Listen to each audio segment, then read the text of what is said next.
নমস্কাৰ সুপ্ৰভাত good morning আৰু আহিলোঁ আপোনালোকৰ ওচৰলৈকে আজি অকণমান আমি এটা খুব ইম্পৰ্টেণ্ট বেমাৰৰ বিষয়ে অকণমান কথা পাতিম এইটো হ'ল আমাৰ উচ্চ ৰক্তচাপ যিটো হাই ব্লাড প্ৰেছাৰ বুলি কোৱা হয় কাৰণ আমি হাই ব্লাড প্ৰেছাৰৰ কথা সেইকাৰণে জানিব লাগিব কাৰণ হাই ব্লাড প্ৰেছাৰটো খুব বেছি কমন হৈ গৈছে খুব বেছি এতিয়া লাহে লাহে তাৰ ইনচিডেঞ্চটো বাঢ়ি গৈছে খুব বেছি মানুহৰ মাজত হোৱা দেখা যায় এনেকুৱা চাগে বহুত কম মানুহ আপোনাৰ ফেমিলি আছে য'ত এজন হ'লেও হয়তো প্ৰেছাৰৰ পেচেণ্ট নাই তো আপোনালোকে চাবচোন নিজৰ ঘৰত আপুনি এজন দুজন মিনিমাম প্ৰেছাৰৰ পেচেণ্ট পাবই হাই প্ৰেছাৰ থকা পেচেণ্ট পাবই চ' এই ভিডিঅ'টো সকলোৰে কাৰণে এনেকুৱা নহয় যে অকল সেইখিনি ব্লাড প্ৰেছাৰ আছে এই ভিডিঅ'টোত মই সেইখিনিও ক'ম কেনেকৈ ব্লাড প্ৰেছাৰ আপুনি নোহোৱাকৈ থাকিব পাৰিব বা যাৰ অলৰেডি হৈছে তেওঁলোক কেনেকৈ কণ্ট্ৰল কৰিব পাৰিব চ' এই ভিডিঅ'টো বেচিকেলি হ'ব ব্লাড প্ৰেছাৰটো বাঢ়াত কেনেকৈ বাধা দিব প্লাছ যাৰ অলৰেডি বাঢ়িছে তেওঁলোকে কেনেকৈ কণ্ট্ৰল কৰিব তো মই ডক্টৰ সন্দীপন শৰ্মা আহক অকণমান সেইটো বিষয়ে অকণমান ডিছকাছ কৰোঁ আৰু যদি ভিডিঅ'টো আপোনাৰ ভাল পায় ভিডিঅ'টো শ্বেয়াৰ কৰিব আৰু মই পিছটো ফ'ল' কৰিব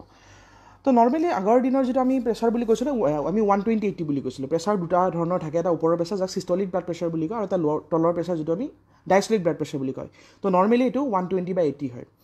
সকলো মানুহৰ এটা প্ৰেছাৰ থাকিবই লাগিব প্ৰেছাৰটো থকাৰ কাৰণে দেহত ব্লাডৰ চলাচলটো হৈ থাকে গতিকে প্ৰেছাৰ নীল হৈ যোৱাটোৰ কথা নাই প্ৰেছাৰ থাকিবই লাগিব প্ৰতিজন জীৱিত মানুহৰ প্ৰেছাৰ এটা গাত থাকিবই কিন্তু প্ৰেছাৰটো বাঢ়ি গ'লে তাক হাই প্ৰেছাৰ বুলি কয় সেইটোৱে বেমাৰ চ' প্ৰেছাৰ বুলি নহয় আচলতে হাই প্ৰেছাৰহে এটা বেমাৰ হয় তো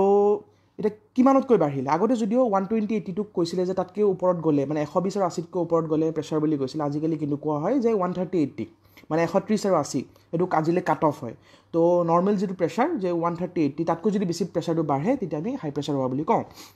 তেতিয়া হয়তো তেওঁ কিছুমান নীতি নিয়ম মানিব লাগিব তেওঁ হয়তো মেডিচিনৰ সহায় ল'ব লগা হ'ব পাৰে চ' প্ৰেছাৰ এনেকুৱা এটা বস্তু যিটো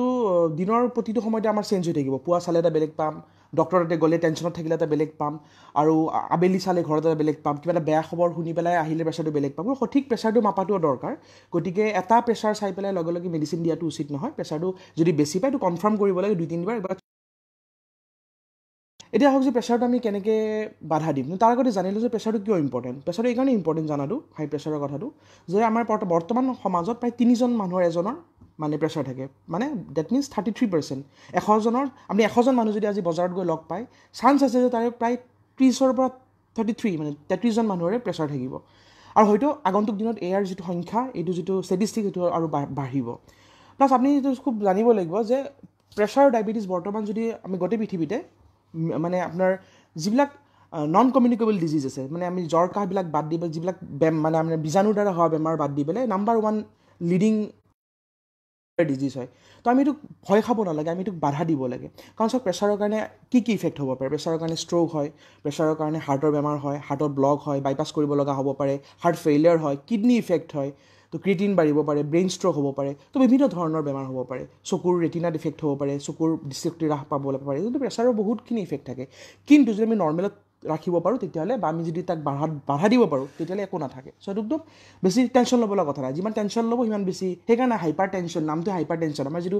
প্ৰেছাৰৰ মেডিকেল যিটো টাৰ্ম হ'ল হাইপাৰ টেনশ্যন বুলি ক'ম নেটত চালে গম পাব তো হাইপাৰ টেনশ্যন মানে টেনশ্যনটো বেছি হৈ গৈছে গতিকে টেনশ্যন বেছি ল'ব নালাগে তেতিয়া হাইপাৰ টেনশ্যনটো কমি থাকিব প্ৰেছাৰ কমি থাকিব তো এইটো বহুত ইম্পৰ্টেণ্ট হয় আৰু দেখা গৈছে মানে আজি যদি আমি গোটেইখিনি চাই বেলেগ বেমাৰত যিমানখিনি মানুহ ঢুকাইছে আনফৰ্চুনেটলি প্ৰেছাৰত প্ৰতি বছৰে ভাৰতত 15 লাখতকৈ বেছি মানুহ ঢুকায় 15 লাখ যিটো ধৰক আমি যিটো 15 লাখ বুলি ক'লে হয়তো একোখন দেশৰ জনসংখ্যা একোখন সৰু সৰু দেশৰ জনসংখ্যা আপুনি পাব 15 লাখ গতিকে 15 লাখতকৈ বেছি মানুহ প্ৰতি বছৰে ঢুকাই আছে যিটো সাধাৰণভাৱে একদম সাধাৰণভাৱে অকণমান জানি আমি বাধা দিব পাৰে হয়তো এটা 2 টকা দামী মেডিচিন বা 3 টকা দামী এটা মেডিচিন খাই পেলাই আমি সেইটো প্ৰিভেণ্ট কৰিব পাৰোঁ অকল মৃত্যুটোৱে নহয় কিছু মানুহ মৃত্যুত মৰা নাই মানে মৃত্যু হোৱা নাই কিন্তু কি হৈছে তেওঁলোকে হয়তো বিচনাত পৰি আছে সেইকেইজনৰ তো নাম আহাই নাই এই লিষ্টত কিন্তু সেনেকৈওতো বাচি থকাত কিমান এটা কষ্ট যদি আমি পেৰালাইচিছ হৈ পৰি থাকে এটা ছাইডত তো সেইটো কথাও গুৰুত্বপূৰ্ণ গতিকে মৰ্টেলিটি আৰু মৰ্বিডিটি মানে মৃত্যুটো আছে লগতখিনি ডিচেবিলিটি যিখিনি দোষ ৰৈ যাব যিখিনি কষ্ট পাব সেইখিনিও কথাও মনত ৰাখিবলগীয়া চ' এতিয়া আহক যে আমি কেনেকৈ বিপিটো বাধা দিম বিপি বাধা দিয়াৰ নাম্বাৰ 1 উপায়টো হ'ল নিমখ আমি নিমখটো চব ডক্টৰে কয় বহুতে কয় যে মই প্ৰেছাৰ হৈছে মই মাছ মাংস খোৱা বাদ দিছোঁ অমুক খোৱা বাদ দিছোঁ মাছ মাংস খোৱা বাদ দিয়াটোতকৈ বহুত গুণে বেছি ইম্পৰ্টেণ্ট হ'ল নিমখ খোৱা বাদ দিয়াটো নিমখ বহুত কমকৈ খাব লাগে এটা যিটো আমাৰ নৰ্মেল গাইডলাইন যিটো এটা গৱেষণা কৰি পাইছে যে পুৱাৰ পৰা ৰাতিলৈকে 24 ঘণ্টাত আপুনি 6 গ্ৰামতকৈ বেছি নিমখ খাব নালাগে 6 গ্ৰাম মানে আমাৰ নৰ্মেল চামুচ এটাত যদি যিখিনি নিমখ খায় গোটেই দিনটোত কিন্তু দেই আপুনি পুৱাৰ পৰা ৰাতিলৈকে যি খাব আপুনি অমলেটটো হওক দুপৰীয়া চব্জি দাইল ৰাতি খোৱা চব্জি দাইল চবতে মিলি সেইখিনি এক চামুচৰ আমাৰ যদি 6 গ্ৰাম মনত ৰাখিব সেইখিনি নিমখ খাব লাগে এইটো বহুত ইম্পৰ্টেণ্ট কিন্তু আমাৰ ৰিচাৰ্চে দেখাইছে ভাৰতত কিছুমান গৱেষণাত দেখাইছে যে ভাৰতৰ মানুহে প্ৰায় যিমানখিনি ৰিকমেণ্ডেড যিখিনি খাব লাগে তাতকৈ 3 গুণ বেছি নিমখ খায় কিয় আচাৰবিলাকত পাপৰবিলাকত চিপছ ভুজিয়া এইবিলাকত খুব বেছি নিমখ দিয়া যায় যাতে এইবিলাক বস্তু নষ্ট হৈ নাযায় প্ৰিজাৰ্ভেটিভ হিচাপে দিয়া যায় আচাৰ যেতিয়া খোৱা যায় বা আমি যিবিলাক দাইল বটা কিবা বটা চাটনি চালাড এইবিলাক খোৱা যায় খুব এক্সট্ৰা নিমখ খোৱা যায় আমি হয়তো অকল যদি ভাত দালি খাই থাকিলেও হয় বা চব্জি খাই থাকিলেও হয়তো ইমান নিমখ নগ'লেও হয় কিন্তু যিমান আমি এক্সট্ৰা নিমখ এক্সট্ৰা চল্ট যিটো খাওঁ সেইটো কাৰণে আমাৰ ডাবল ট্ৰিপুল হৈ যায় তো ৰিচাৰ্চে দেখাইছে যে ভাৰতৰ মানুহে যিখিনি WHO গাইডলাইন তাতকৈ 3 গুণ বেছি নিমখ খায় তো নিমখটো কমাব লাগে ছডিয়াম ইনটেক কমাব লাগে ছডিয়ামে বহুত বেছি বিপি বঢ়ায় আনহাতে পটেছিয়ামে আকৌ বিপি কমায় গতিকে পটেছিয়াম জাতীয় খাদ্য যেনে কল আপেল এইবিলাক বস্তু যিমান খাব আপুনি বিপিটো কমিব চ' ফ্ৰুটছ আৰু ভেজিটেবলছত পটেছিয়াম বহুত থাকে পটেছিয়াম খাব লাগে হয় যিবিলাক কিডনি পেচেণ্ট আছে তেওঁলোকে ডক্টৰৰ পৰামৰ্শ লৈহে সেইমতে খাব লাগিব বা মই এইটো ভিডিঅ'টো জেনেৰেলাইজ ভিডিঅ' এটা বনাইছোঁ চবৰে কাৰণে কাৰোবাৰ যদি কিবা এটা বেমাৰ আছে তেওঁ ডক্টৰৰ পৰামৰ্শ এটা ল'ব লাগিব তেওঁ কি খাব পাৰিব মই এইটো ভেজিটেবলছ খাব দিছোঁ কোনোবা থাইৰয়ডৰ বেমাৰ থাকিলে হয়তো তেওঁ ব্ৰকলি ফুলকবি এইবিলাক খাব নোৱাৰিব তো এইটো মই জেনেৰেল এটা ভিডিঅ' বনাইছোঁ তো পটেছিয়াম থকা জাতীয় খাদ্য মানে আমি যিটো ক'লোঁ ফ্ৰুটছ এণ্ড ভেজিটেবলছ পটেছিয়াম যিমান খাব এইটো ইনভাৰ্চলি প্ৰপৰ্চনেল হয় পটেছিয়ামটো খালে আপোনাৰ পটেছিয়াম জাতীয় খাদ্য খালে বিপিটো কমে ছডিয়াম জাতীয় খাদ্য যিটো আমি নিমখ তো সেই বস্তুটো খালে বিপিটো বাঢ়ে এইটো কথা মনত ৰাখিব লাগিব তাৰপিছত আহিব যে মেইন কথাটো যে আপুনি ৰেগুলাৰ এক্সাৰচাইজ কৰিব এক্সাৰচাইজ কিমান কৰিব যে আমি 30 minutes a day 5 days a week মানে সপ্তাহত 2 দিন নকৰিলে কথা নাই 5 দিন কৰিব লাগিব মিনিমাম 2 দিনৰ পৰা ৰেষ্ট লওক কোনো কথা নাই আৰু 30 মিনিট এক্সাৰচাইজ কৰিলে হ'ব এক্সাৰচাইজ বিভিন্ন ধৰণৰ হ'ব পাৰে খোজকঢ়া দৌৰা চাইক্লিং হ'ব পাৰে সাঁতোৰা হ'ব পাৰে কাৰোবাৰ প্লেইং স্পৰ্টছ হ'ব পাৰে ক্ৰিকেট ফুটবল খেলা হ'ব পাৰে চাম ফৰ্ম অফ ফিজিকেল এক্টিভিটি হ'ব পাৰে তো সেইটো বস্তু আপুনি কৰক আমি যিটো চিডেণ্টাৰী লাইফষ্টাইল যিটো এলেহুৱা লেজি হয় বহি থকা এইটো বস্তু বাদ দিব লাগিব তাৰ বাহিৰে ইম্পৰ্টেণ্ট যে সময়ত খোৱা শ্লিপিং পেটাৰ্ণটো মেইনটেইন কৰা সময়ত খোৱাটো টাইমত খাব লাগিব তাৰ বাহিৰে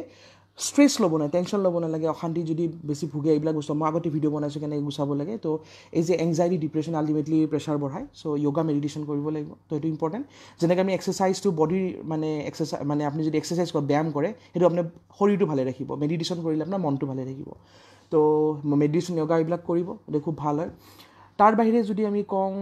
ইম্পৰ্টেণ্ট কথা স্মকিংটো খুব ডেঞ্জাৰাছ হয় স্মকিং একদমেই কৰিব নালাগে এলকহলৰ ওপৰত কওঁ এলকহলটো যদি মডাৰেট এমাউণ্টত কৰা যায় বা কম এমাউণ্টত কৰা যায় সিমানখিনি ইফেক্টিভ মানে নকৰে প্ৰেছাৰত যদি লিভাৰ বা বেলেগত এফেক্ট কৰাটো দেখা যায় তো আল্টিমেটলি এলকহলটো বাধা দিব লাগে কিন্তু স্মকিংটো বেছি বেয়া smoking is very very bad for মানে হাইপাৰ টেনশ্যন বিপিৰ কাৰণে খুবেই বেছি বেয়া তো স্মকিং একদমেই কৰিব নালাগে স্মকিংটো বাধা দিব লাগে তাৰ বাবে খোৱা বস্তুৰ ভিতৰত যদি মই কওঁ আপুনি ৰেড মিটটো অকণমান বাদ দিব লাগে ৰেড মিট মানে আপুনি জন্তুৰ যিবিলাক মাংস গাহৰি মাংস আপোনাৰ ছাগলীৰ মাংস বাদ দিব লাগে অকণমান লিন মিট যাক আমি চিকেনৰ মাংস স্কিনলেছ ছাল নথকা চিকেন লোকেল চিকেন এইবিলাক খাব লাগে মাছ বেছিকৈ খাব লাগে কণী খাব পাৰি বহুতে ভুল ধাৰণা ল'লে যে কণী খাব নোৱাৰি কলেষ্ট্ৰল বা তেনেকুৱা নহয় যদি আপোনাৰ বহুত বেছি কলেষ্ট্ৰল আছে ডক্টৰৰ পৰামৰ্শ লৈ খাওক নৰ্মেল মানুহ যাৰ কলেষ্ট্ৰল নাই তেনেকুৱা ষ্টাডিজে দেখাইছে বৈজ্ঞানিক কিছুমান গৱেষণা দেখাইছে যাৰ অলৰেডি নৰ্মেল কলেষ্ট্ৰল আছে তেখেতে ডেইলি যদি এটা কণী খায় তেওঁৰ কলেষ্ট্ৰল নাবাঢ়ে গতিকে এইটো চিন্তা কৰিব নালাগে কণীত বহুত ভাল ভাল প্ৰ'টিন থাকে আৰু কণীৰ কুহুমত বহুত বেছি পৰিমাণে আপোনাৰ চৰ্বিত দ্ৰৱীভূত যিবিলাক ভিটামিন কাৰণ চৰ্বি থাকে যেনেকুৱা vitamin A vitamin D vitamin A এইবিলাক বহুত বেছি পৰিমাণে থাকে যিবিলাক আমাৰ দেহৰ কাৰণে খুব ভাল হয় তাৰ বাহিৰে গাখীৰৰ বস্তুটো অকণমান মডাৰেশ্যনত খাব লাগে মানে খাব নালাগে নহয় কিন্তু অলপ লিমিটত খাব লাগে লাইক বাটাৰ ঘি ক্ৰীম অলপ কমকৈ খাব লাগে তো মই অকল মাছটো খাব পাৰি বুলি ফ্ৰুটছ ভেজিটেবলছ দাইল আৰু এইবিলাক যিবিলাক বস্তু এইবিলাক বা আপুনি কিছুমান বস্তু খাব পাৰে য'ত মানে আপোনাৰ ওমেগা 3 ফেটি এচিড থাকে আৰু আপোনাৰ যিবিলাক আমি গুড ফেটছ বুলি কওঁ ভাল চৰ্বি যেনেকৈ ধৰক আপোনাৰ এটা আছে আপোনাৰ আলমণ্ড বাদাম খাব পাৰে তাৰ বাহিৰে আপুনি ছানফ্লাৱাৰ চিডছ বেলি ফুলৰ গুটি বা যিবিলাক গুটি চিডছ মানে প্লাছ আপুনি তৰমুজৰ গুটি ৱাটাৰমেলন চিডছ এইবিলাকত বহুত বেছি থাকে তো ফ্লেক্স চিডছ এইবিলাক খাব পাৰে এইবিলাক খুব বেছি ভাল প্ৰেছাৰৰ কাৰণে আপুনি এইবিলাকৰ প্ৰেছাৰৰ কাৰণে যিবিলাক বেড ইফেক্টছ হয় যে হাৰ্টৰ ব্লক সেইবিলাক হোৱাত বাধা দিয়ে তো ওমেগা 3 ফেটি এচিড বা কড লিভাৰ অইল এইবিলাক খালে মানে খুব ভাল হয় তাৰ বাহিৰে কিছুমান যিবিলাক আমি কৈছোঁ প্ৰেছাৰৰ কাৰণে মই গোটেইখিনি মোটামুটি কথা ক'লোৱে আৰু তাতকৈ এতিয়া আৰু লাষ্ট ইম্পৰ্টেণ্ট কথা যে কিছুমান আমাৰ হোম ৰেমেডিজ আছে হোম ৰেমেডিজ যেনে নহৰু খোৱা তাৰপিছত আপোনাৰ দেখা গৈছে নহৰু খালে বা বিট খালে তাত খুব দেখা গৈছে যে নাইট্ৰাছ অক্সাইড থাকে যিবিলাকে আপোনাৰ তেজ চলাচলৰ কৰা নলীবিলাক খুলি দিয়ে আৰু প্ৰেছাৰটো কমাই দিয়ে চ' প্লাছ আপোনাৰ এইবিলাক আৰু যে নহৰু হওক আপোনাৰ প্লাছ ফ্লেক্স চিডছ আমাৰ যিটো মই আগতে কৈছোঁ যে টিচি গুটি যে ফ্লেক্স চিড তো এইবিলাকত মানে আৰু প্লাছ অ'টছ খালে কয় যে বহুত ফাইবাৰ আছে, আল্টিমেটলি কলেষ্ট্ৰল কমিব, তো আল্টিমেটলি BP কমিব। তো তেনেকুৱা, কিন্তু এইবিলাকত আৰু ৰিচাৰ্চ হ'ব বাকী আছে, এইবিলাক এতিয়া ট্ৰিটমেণ্ট প্ৰট'কলত নপৰে, এইবিলাক জাষ্ট হোম ৰিমেডিজ হয়। তাৰ বাহিৰে আপোনাক যদি কওঁ, যদি কেতিয়াবা কি হয় আপুনি গোটেইখিনি কৰাৰ পিছত আপোনাৰ BPটো নকমিব পাৰে, তেতিয়া ভাবিব লাগিব যে হয়তো আপোনাৰ জেনেটিক ফেক্টৰ থাকিব পাৰে যিটো কাৰণে BPটো বাঢ়িছে, তেতিয়া ডক্টৰৰ পৰামৰ্শ ল'ব লাগিব।